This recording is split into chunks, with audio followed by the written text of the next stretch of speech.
देखो इसमें दिया है कि एक दूध वाले ने अपनी 2 भैंसों को 20,000 रुपये प्रति भैंस की दर से बेचा। ठीक है, एक भैंस पर उसे 5% का लाभ हुआ, वहीं दूसरी पर उसे 10% की हानि। तो इस सौदे में उसका कुल लाभ अथवा हानि हमें निकालनी है। देखो इसमें प्रतिशत नहीं पूछा है, बल्कि क्या निकाला है, लाभ अथवा हानि हमें रुपए में निकालनी है कि कितने रुपए का उसको लाभ हुआ होगा या हानि हुई होगी। तो सबसे पहले तो इसमें दिया है कि कोई दूध वाला है, उसके पास 2 भैंसें हैं और प्रत्येक को 20,000 रुपये में बेच रहा है। प्रत्येक को मतलब पहली भैंस को भी 20,000 में बेचेगा और दूसरी को भी 20,000 में बेचेगा। तो बेचने का मतलब क्या है, ये विक्रय मूल्य है। तो यहाँ पे हम लिखेंगे हल में, देखो सबसे पहले तो हमें यहाँ पे लिखना होगा पहली भैंस का विक्रय मूल्य कितना है, 20,000 रुपये है। अब ठीक है, अब उसमें दिया है कि उसे उस पर 5% का लाभ हो रहा है, मतलब पहली भैंस पे 5% का लाभ हो रहा है। तो यहाँ पे मैं लिख दूंगा लाभ प्रतिशत। लाभ प्रतिशत कितना है, 5% के बराबर है। अब देखो मैंने एक चीज़ आपको स्टार्टिंग में ही बोली है कि जब मैंने लाभ और हानि के क्वेश्चन जब स्टार्ट हो रहे थे ना, वहाँ पे मैंने आपको बोला है कि लाभ और हानि हमेशा ही किस पे निकालते हैं, क्रय मूल्य पे निकालते हैं। तो यहाँ पे तो ये चीज़ विक्रय मूल्य दी है। अब देखो जो विक्रय मूल्य है वो किसके बराबर होता है, यहाँ पे मैं लिख भी देता हूँ। जो विक्रय मूल्य है वो बराबर होता है क्रय मूल्य धन लाभ के बराबर।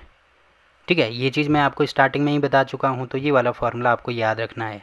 याद रखने के लिए भी मैंने बोला था। तो पहले तो ये मैंने लिख दिया, ठीक है।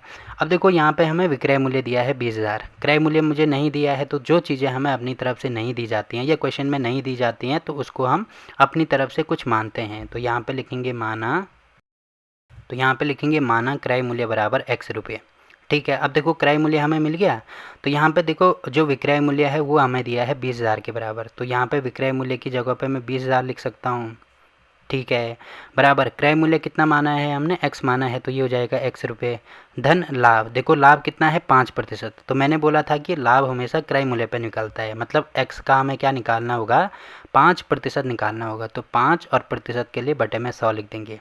ये चीज़ तो आपको आती ही होगी ना, क्योंकि काफ़ी क्वेश्चन में हम ऐसे अप्लाई कर चुके हैं। तो ठीक है, अब यहाँ पे अगर मैं x का मान निकालूँ तो कितना हो जाएगा, यहाँ पे देखो पहले मैं इसको 5 से काट सकता हूँ, तो ये हो जाएगा यहाँ पे 20। तो ये हो जाएगा x धन x बटे में 20। अब आपको दिख रहा होगा यहाँ पे एक भिन्न बन गई, तो पहले इनका हर समान करना होगा। तो यहाँ पे बटे में कुछ नहीं है तो एक मानते हैं। तो यहाँ पे मैं लिख सकता हूँ, तो इसको 20 का गुणा यहाँ भी करेंगे, यहाँ भी करेंगे। तो यहाँ पे मैं यहाँ पे लिख देता हूँ 20 गुणा x बटे में 20 धन ये हो जाएगा x बटे में 20। अब 20 का गुणा क्यों किया, क्योंकि मुझे हर समान करना था। यहाँ पे मुझे 20 दिख रहा था, तो 20 का गुणा यहाँ भी किया, ऊपर भी करना पड़ा। तो ठीक है, अब देखो यहाँ पे हर समान हो गया, हर समान हो गया। यहाँ पे ये हो जाएगा 20x धन यहाँ पे हो जाएगा x। अब इसको हल करेंगे तो 20x ये है, 1x ये है, तो ये हो जाएगा हमारे पास 21x बटे में ये हो जाएगा 20। ठीक है, अब ये किसके बराबर आ रहा है, यहाँ पे आपको दिख रहा होगा ये आ रहा है हमारे पास 20,000 के बराबर। तो अगर मैं इसको आगे पीछे लिखूँ तो कोई फ़र्क नहीं पड़ेगा, मतलब इसको मैं ऐसे लिख सकता हूँ 21x बटे में 20 बराबर, ऐसे लिखा जा सकता है इसको 20,000। ठीक है, अब देखो यहाँ पे मुझे केवल x का मान चाहिए, तो इसका गुणा यहाँ करेंगे, इसका गुणा यहाँ करेंगे। तो यहाँ पे हो जाएगा x बराबर ये होगा 20,000 गुणा 20 का गुणा ऊपर होगा, तो यहाँ पे हो जाएगा 20 होना था केवल। ठीक है, और यहाँ पे बटे में हो जाएगा 21। अब देखो इसको हल करेंगे तो हमारे पास कितना आएगा, 2 गुणा 2, तो ये हो जाएगा 4, 1 2 3 4 5 0। तो 1 2 3 4 5 0 और बटे में हो जाएगा यहाँ पे 21। अब इसको पूरा हल करना पड़ेगा, तो 21 का भाग इसमें करना। तो ये आपके लिए होमवर्क हो जाएगा, तो मैं यहाँ पे डायरेक्ट कैलकुलेटर से कर रहा हूँ ये चीज़। ठीक है, आप कैलकुलेटर से नहीं करेंगे, खुद ही आप इसको सॉल्व करेंगे। तो यहाँ पे है 4 के आगे 1 2 3 4 5 0 हैं, तो एक ज़्यादा हो गया, एक कम कर देता हूँ मैं, और यहाँ पे हो जाएगा भागा 21। तो इसका मूल्य हो जाएगा 19,047.61। तो यहाँ पे मैं लिख देता हूँ 19,047.619 आ रहा था, तो मैं 62 लिख सकता हूँ। तो इतने रुपए, देखो एक का मूल्य इतना है जो कि क्रय मूल्य हमारे पास आ गया। ठीक है, वैसे ही सेम टू सेम दूसरे का भी हम निकालेंगे। ठीक है, तो यहाँ पे हमें लिखना होगा, देखो ये दूसरी चीज़ मैं यहाँ से आपको बता रहा हूँ, यहाँ पे पूरा लिखना होगा आपको। देखो हम यहाँ पे लिखेंगे दूसरी भैंस का विक्रय मूल्य कितना है, 20,000 रुपये है। ठीक है, अब देखो इसमें हानि प्रतिशत हमें दिया है, हानि प्रतिशत कितना है, ये हमें दिया है 8%, जो कि आपको यहाँ पे दिख रहा होगा कि 8 नहीं सॉरी 10% की हानि हो रही है। तो यहाँ पे हो जाएगा 10%। अब इसका भी हमें क्या निकालना होगा, पहले क्रय मूल्य निकालना होगा, क्योंकि लाभ और हानि हमेशा क्रय मूल्य पर निकलती है। तो यहाँ पे वही चीज़, इसी फॉर्मूले का यूज़ हम करेंगे। जो विक्रय मूल्य है जो विक्रय मूल्य है वो किसके बराबर होता है, वो बराबर होता है क्रय मूल्य। अब क्योंकि इसमें हानि दी है ना, तो हानि के लिए मैंने आपको बोला था यहाँ पे माइनस हानि कर देंगे, ठीक है। अब विक्रय मूल्य हमारे पास है 20,000, तो यहाँ पे लिख देंगे 20,000 बराबर क्रय मूल्य कितना है हमें नहीं पता, तो मान लीजिए यहाँ पे y मान लो, माना क्रय मूल्य, इसका जो क्रय मूल्य है वो माना y के बराबर है, तो यहाँ पे लिख दो y रुपये, ठीक है। अब ये हो जाएगा y माइनस हानि कितना है, देखो हानि और लाभ हमेशा क्रय मूल्य पर निकालता है, तो y का हमें क्या निकालना है, 10% निकालना है। तो इससे ये काटेंगे तो यहाँ पे हो जाएगा हमारे पास 20,000 बराबर ये हो जाएगा y माइनस वाई बटे में 10, ठीक है। अब ये भी एक क्या बन गया हमारे पास, भिन्न बन गई, तो इसको हल करने के लिए 10 का गुणा यहाँ भी कर दो, यहाँ भी कर दो, तो ये हो जाएगा यहाँ पे 20,000 बराबर 10 माइनस 1, तो ये हो जाएगा 9y और बटे में ये हो जाएगा 10। तो ठीक है, अब देखो इसको आगे पीछे कर सकते हैं, तो यहाँ पे मैं लिख सकता हूँ 9 बटे 10 y बराबर ये हो जाएगा 20,000 के बराबर, और y का मान निकालना है, तो 10 का गुणा यहाँ, 9 का गुणा यहाँ, तो ये हो जाएगा यहाँ पे 20,000 गुणा 10 भागा यहाँ पे हो जाएगा 9। अब 9 का भी इसमें भाग करना पड़ेगा, तो कितना हो जाएगा ये, पहले तो 1 2 3 4 5 0, 1 2 3 4 5 0 और बटे में ये हो जाएगा 9। अब 9 का भाग करेंगे तो ये भी आपके लिए होमवर्क हो जाएगा, मैं यहाँ पे डायरेक्ट कर रहा हूँ, ठीक है। तो 2 के आगे 5 0, तो 1 सेकेंड है, 2 के आगे 1 2 3 4 और 5, 2 के आगे 5 0 भागा 9 करेंगे तो कितना आएगा, ये आ रहा है 22,222 के बराबर। तो यहाँ पे लिखेंगे 22,222.22 आ रहा है, तो यहाँ पे 2 लिख दो, मतलब इतना इसका क्रय मूल्य हो जाएगा, ठीक है।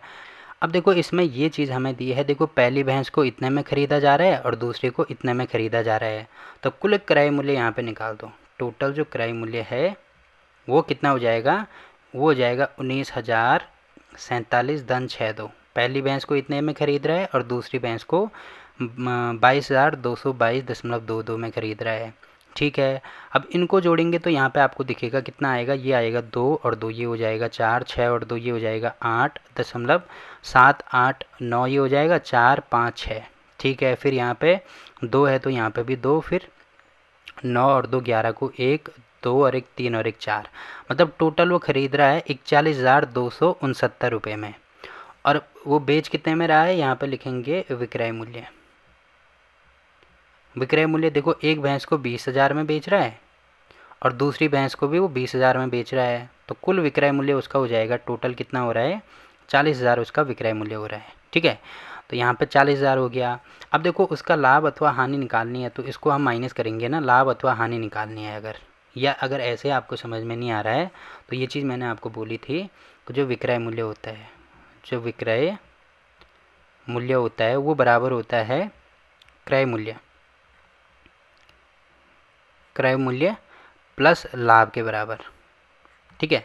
अब देखो यहाँ पे क्रय मूल्य माइनस हानि भी हो सकता है। अब देखते हैं कौन सा फॉर्मूला इसमें यूज़ होगा। तो विक्रय मूल्य हमारे पास है 40,000, ठीक है, बराबर क्रय मूल्य है हमारे पास 41, यहाँ पे लिखेंगे 41,269.84। अब देखो क्रय मूल्य ज़्यादा है विक्रय मूल्य कम है, इसका मतलब उसको हानि हुई होगी, तो मतलब ये वाला फॉर्मूला इसमें यूज़ करेंगे, तो मतलब यहाँ पे माइनस हानि हो जाएगी। अब कितना की हानि हो रही है इसको इधर लेके आएंगे, तो ये हो जाएगा यहाँ पे 40,000 माइनस 41,269.84 बराबर यहाँ पे होगी माइनस हानि, तो ठीक है। अब इसमें से ये माइनस कर दो, तो ये हो जाएगा हमारे पास माइनस 1,269.84, इतना की उसको हानि हुई होगी, ठीक है। अब देखो माइनस से माइनस कैंसिल हो गया, तो इसकी जो हानि हो गई वो हमारे पास निकली 1,269.84 के बराबर, तो ये हमारा उत्तर हो जाएगा। बाकी अपने आंसर को चेक भी करना चाहें तो यहाँ पे कर सकते हैं, देखो यही चीज़ आ रही है ना 1,269.84, और वही चीज़ हमने निकाली है, तो इतने रुपए की उसको हानि हो रही है। तो ऐसे आपको इन क्वेश्चन को सॉल्व करना है, ठीक है। तो मैंने फार्मूला कौन सा बताया था, ये वाला फार्मूला बताया था, ये आपको हमेशा ही काम आएगा। विक्रय मूल्य बराबर क्रय मूल्य धन हानि, ये धन लाभ, और विक्रय मूल्य बराबर क्रय मूल्य माइनस हानि, बस ये 2 फार्मूले आपको ध्यान रखने हैं। तो देखो ये वाला क्वेश्चन भी हो गया। अब देखो अगला क्वेश्चन क्या दिया है इसमें,